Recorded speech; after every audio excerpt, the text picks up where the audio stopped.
Bonsoir à tous, ravi de vous retrouver comme chaque soir en direct sur KTV. Nous sommes le lundi 26 avril et à la une de cette édition, nous sommes à un peu plus de 2 semaines de la fête de l'Aïd el-Fitr.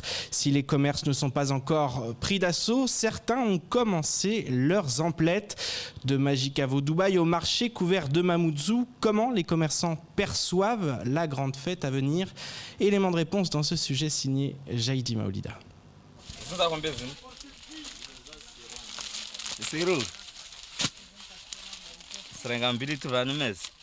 Les emplettes commencent en prévision de la fête de l'Aïd. Ici, à Majicavo Dubaï, certains clients cherchent dès maintenant au vu du nombre d'articles qu'il faudra acheter.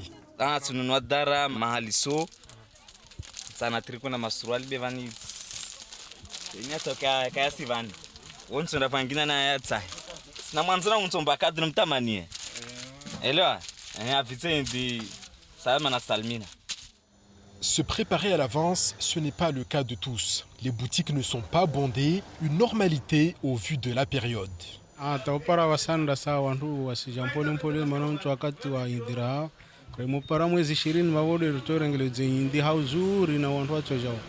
Au marché couvert de Mamoudzou, ce n'est pas la même chanson. Les commerçants manifestent leur ras-le-bol et pour cause, la fermeture des portes d'entrée au marché. Seul un accès reste ouvert. Selon les vendeuses, les passants croient que le marché est fermé, ce qui limite le nombre de visiteurs.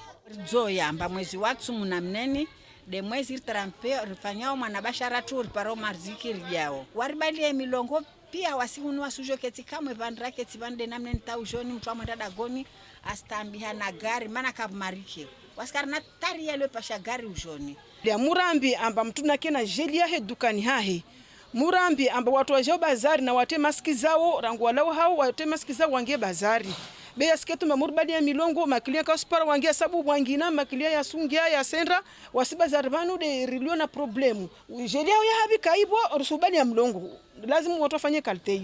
Les commerçants réclament le soutien de la préfecture, eux qui se sentent oubliés. À un peu plus de 2 semaines de l'Aïd, l'heure n'est pas forcément à la fête pour tous les marchands de l'île au lagon. Et les commerçants de l'île suivent de très près la situation conflictuelle au port de Longoni. En effet, depuis des années, les tensions sont réelles et font craindre des perturbations. Ce matin, Théophane Narayana, le gérant d'IBS, s'en est pris au délégataire du port. Selon lui, les investissements consentis par MCG ne justifient pas les hausses des prix, notamment en ce qui concerne les loyers. On l'écoute lors de la matinale de Kwesi. À chaque fois qu'on a eu des défiscalisations, on a eu des facilités, on a amélioré les coûts et c'est le nombre de bateaux supplémentaires qui ont pu accoster qui ont permis de faire du chiffre et du résultat. Ce n'est pas en effrayant les gens. Vous savez, un port ou un aéroport, comme à Mayotte en particulier, il y a un seul port, un seul aéroport. Si vous mettez des méchants à l'entrée d'une maison, personne ne va rentrer dans la maison. Justement, Guito, si quand on parle de ces projets, il y a le projet gazier qui va arriver, il y a tout ça il y a des enjeux au port. Est-ce que vous pensez que c'est pas le moment plutôt d'apaiser la situation que de générer encore et encore des conflits? Monsieur Leonardo, on paye 20 500 € de location de terrain. Nous avons construit un bâtiment de 5000 m². Aujourd'hui, on me demande 580 000 € par an. De 20 500, je passe à 580 000 €. Si vous avez un loyer, vous habitez, vous payez 1 000 € et on vous demande 28 000 € du jour au lendemain. Est-ce que vous pouvez payer? Ça dépasse le cap de la malhonnêteté. C'est mafieux. Un mot de politique maintenant. Le parti La République En Marche n'a pas encore présenté de candidat lors des prochaines élections cantonales. Cependant, certains auront les faveurs du parti au pouvoir, notamment les alliés que sont le MODEM ou encore le nouveau parti nommé Rassemblement et mené par l'ancien maire de Mamoudzou, Mohamed Majani. On écoute l'un des représentants du MODEM qui s'étonne de la défiance des Mahorais face à La République En Marche. Je voudrais commencer par le bilan d'En Marche. Je ne suis pas marcheur, comme vous le savez, je suis du MODEM, mais ce sont des partenaires avec lesquels on travaille, que ce soit au niveau national comme au niveau local. En Marche à Mayotte, c'est l'ARS, c'est les rectorats, c'est 1,6 milliard, c'est 500 millions d'euros pour la construction scolaire, c'est l'aménagement du droit du sol, c'est la reconnaissance des langues régionales. Donc c'est un bilan assez positif pour Mayotte. Le problème, c'est que, vous l'avez vu au niveau des municipales, tous ceux qui sont partis au municipal comme étant en marche ont été plus ou moins éliminés. La question qui se pose, sinon certains sont en cachette. En tout cas, avancent masqués, ne portent pas clairement l'étiquette En Marche. La question qui se pose aujourd'hui, pourquoi est-ce que les gens ont peur de cette étiquette? À titre personnel, je pense que nos partenaires, on n'arrive pas à lire quelle est leur stratégie. Quelle est leur stratégie au niveau local comme au niveau national.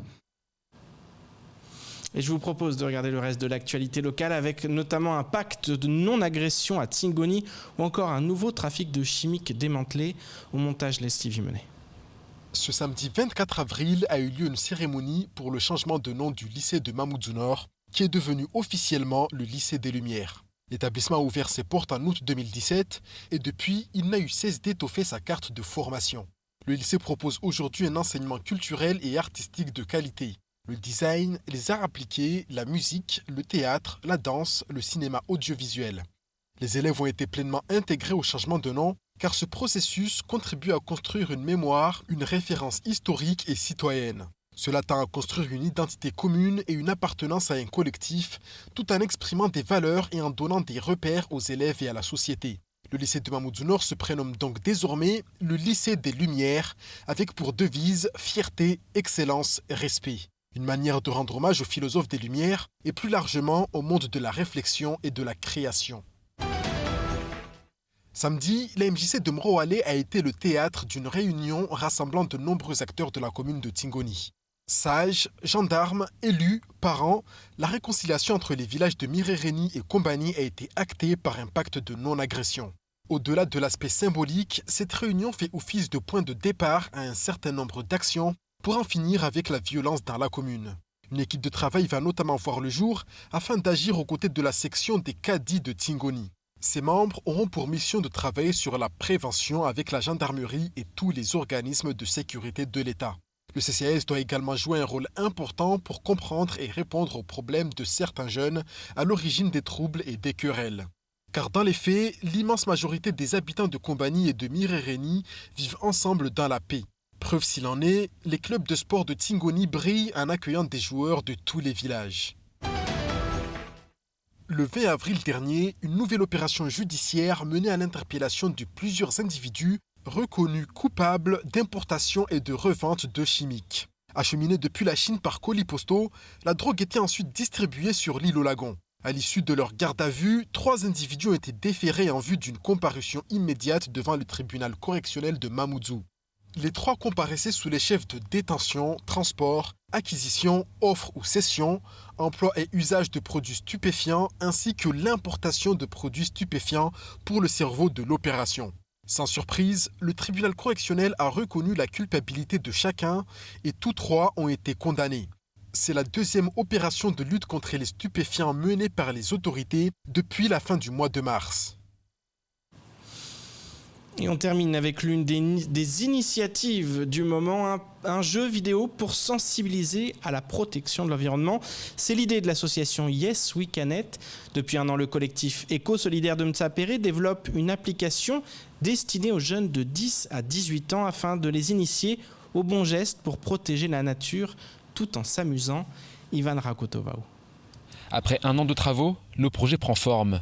Un jeu vidéo à Mayotte où le joueur aura pour mission de protéger l'environnement. Oui, le but c'est de nettoyer en fait. De nettoyer ou de protéger. Je pense par exemple aux tortues ou autres. On va pas... Sur la plage, on ramassera des canettes. Vis-à-vis des tortues, on fera attention à leur écosystème. Imaginé par l'association Yes We Can It, ce jeu s'adressera aux jeunes de 10 à 18 ans et aura vocation à les sensibiliser à la protection de l'environnement. Si le scénario est encore en écriture, les graphismes devraient être soignés pour offrir une expérience immersive afin d'inciter les jeunes à passer du virtuel au réel. c'est complètement intégré à Mayotte, en fait, et c'est pour Mayotte. Et il y a même une démarche qui peut être, touristique, où des enfants, des petits Mahorais qui vivent en métropole, ils pourront également se retrouver ou retrouver ce qu'on leur raconte au travers du jeu.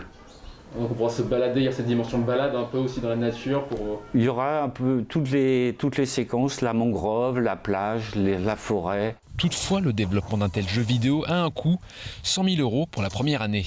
On est à un stade où globalement on sait combien va coûter le projet et on cherche des financeurs. Sachant que le parc marin de l'OFB nous a donné un accord de principe pour participer à la construction du jeu et à son financement, et le rectorat a eu la même démarche. L'association Yes We Can Net espère une sortie du jeu sur ordinateur et smartphone d'ici la fin de l'année. Et c'est ainsi que s'achève cette édition. Merci de nous rester fidèles sur KTV. Je vous donne rendez-vous mercredi dès 19h pour tout connaître de l'actualité locale. Excellente soirée sur Kwesi.